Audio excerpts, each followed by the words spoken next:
আসসালামু আলাইকুম ওয়া রাহমাতুল্লাহি ওয়া বারাকাতুহু। আলহামদুলিল্লাহ ওয়া কাফা ওয়া সালামুন আলা ইবাদিহিল্লাযীনা ইসতাফা, আম্মা বা'দ। ফাআউযু বিল্লাহি মিনাশ শাইতানির রাজীম। বিসমিল্লাহির রহমানির রহিম।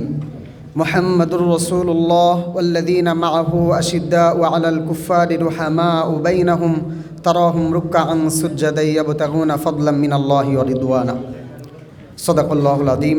আলহামদুলিল্লাহ, সমস্ত প্রশংসা জ্ঞাপন করছি মহান রবের জন্য, যে আল্লাহ তাআলা আমাদেরকে দিনী একটি পরিবেশে এবং একটি প্রতিযোগিতা অনুষ্ঠানের শিক্ষণীয় বিষয় জানার মতো ব্যবস্থা করে দিয়েছেন। এর জন্য শুকরিয়া আদায় করছি আলহামদুলিল্লাহ।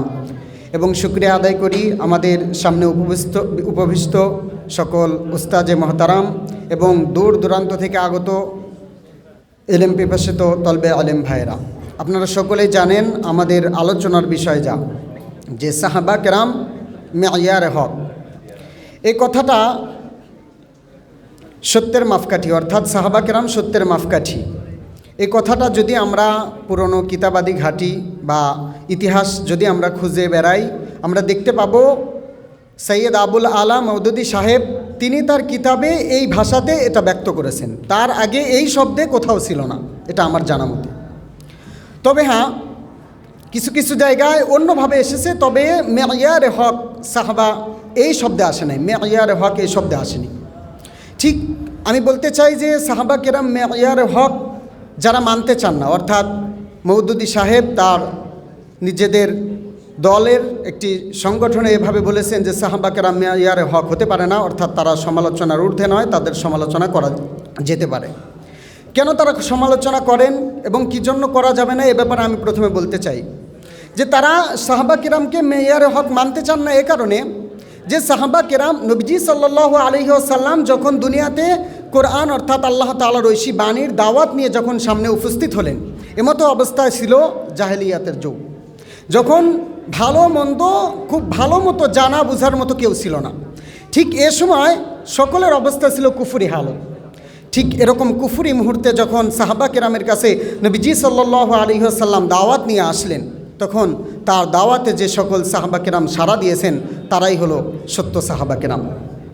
এখন তাদের কথা হলো যে সাহাবা কেরামের জীবনের শুরুতে কুফরি ছিল, এমনকি ঈমান আনার পরেও সাহাবা কেরামের ভিতরে এমন কিছু কাজ প্রকাশ পেয়েছে যেটা সাধারণ মানুষের দ্বারা হয়ে থাকে, যে সকল গুনাহের কাজ তারা এরকমভাবে প্রকাশ করে থাকেন। যেমন সাহাবা কেরাম থেকে কিছু ত্রুটি বিচ্যুতি অর্থাৎ জিনাহের কাহিনী যেটা প্রকাশিত হয়েছে আমাদের সকলের জানা, যে জোহাইনা গোত্রের একজন নারী নবীজি সাল্লাল্লাহু আলাইহি ওয়াসাল্লামের কাছে এসে বললেন, ইয়া রাসূলুল্লাহ, আমি তো অপরাধ করে ফেলেছি, আমার শাস্তি দিয়ে দেন।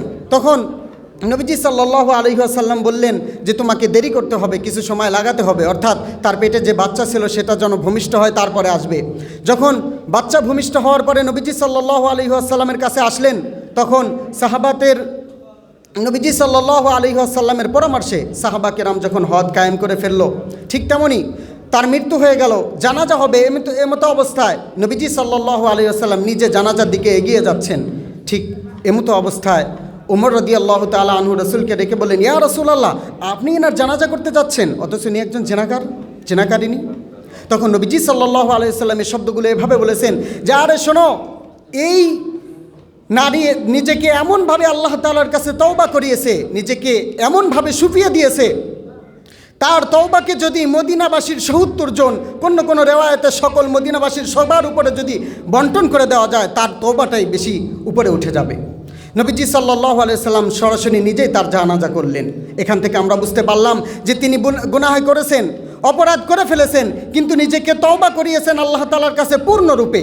ঠিক আল্লাহ তাআলা কোরআনে সাহাবা কেরামের ব্যাপারে কি বলেন এটা আমরা শুনে নেই, যে ইল্লাল্লাযীনা আমানু ইল্লা মান তাবা ওয়া আমানা ওয়া আমিলা আমালান সলিহান ফাউলাইকা ইবাদুল্লাহু সাইয়্যাতিহিম হাসানাত।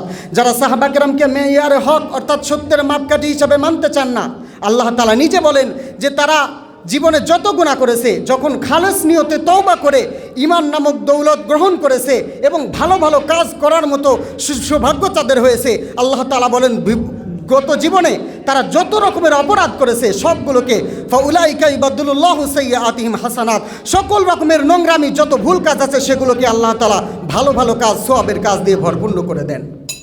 ঠিক এখান থেকে আমরা বুঝতে পারি যে যারা মেয়ারে হক মানতে চান না, তাদের কথা হলো যে তাদেরকে যদি মেয়ার মানি তাহলে তো তাদের জীবনে কুফরি রয়েছে, তাদেরকে যদি মেয়ার মানি তাহলে তাদের জীবনে গুনাহের কাজ রয়েছে। আমি বলবো, আরে বন্ধু শোনো, যখন তারা খালেস নিয়তে আল্লাহ তাআলার কাছে তওবা করেছে, তখন আর দ্বিতীয় প্রশ্ন করবার মতো কেউ আমাদের সামনে থাকতে পারে না। এ কথাই আল্লাহ তাআলার কোরআন আয়াত এবং নবীজি সাল্লাল্লাহু আলাইহি ওয়াসাল্লাম অসংখ্য হাদিসের দ্বারা এটাই প্রমাণিত হয়। সাহাবা কেরাম নিজের ভুলের কারণে যখন তওবা করে গিয়েছেন, কোনো প্রশ্ন তাদের জীবনে থাকতে পারে না। অর্থাৎ এটাই সত্য যে সাহাবা কেরাম মেয়ারে হক। আরে বন্ধু, আমরা যদি নবীজি সাল্লাল্লাহু আলাইহি ওয়াসাল্লামের জিন্দেগিটি তালাশ করি, শত শত হাজার হাজার হাদিস পাবো সাহাবা কেরাম মেয়ারে হকের পক্ষে দলিল দেবে। নবীজি সাল্লাল্লাহু আলাইহি ওয়াসাল্লাম বলেন, ইন্না বানি ইসরাঈলা তাফাররাকা সালাস সিনতাইনি ওয়া সাবঈনা মিল্লাহ ওয়া তাফতারিকু উম্মতি সালাসি ওয়া সাবঈনা মিল্লাহ কুল্লুহুম ফিন্নার ইল্লা মিল্লাতান ওয়াহিদা। ক্বালু মান হিয়া ইয়া রাসূলুল্লাহ? ক্বালা রাসূলুল্লাহি সাল্লাল্লাহু আলাইহি ওয়াসাল্লাম মা আনা আলাইহি ওয়া আসহাবি। নবীজি হাদিসের মধ্যে এভাবে বলেন, আমি শুধু মাফহুমটা বলছি যে বানি ইসরায়েলের 72 দল তারাও ধ্বংসাপ্ত এবং আমার উম্মতের মধ্যে 73টা দল হবে, তার মধ্যে একটা হবে মানদণ্ড, আর বাদবাকি সবগুলো দলাল ধ্বংসাপ্ত হয়ে যাবে।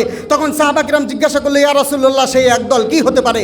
নবীজি সুস্পষ্টভাবে বলে দিয়েছেন, মা আনা আলাইহি ওয়া আসহাবি, আমি এবং আমার সাহাবা কিরাম যে পথের উপর, যে মতের উপর, যে আদর্শের উপর, যে জীবন ধারণ করেছি, এইটার উপরে যে চলতে পারবে কিয়ামত পর্যন্ত তারাই সত্য বলে প্রমাণিত হবে, তারাই মেয়ারে হকের উপর থাকবে।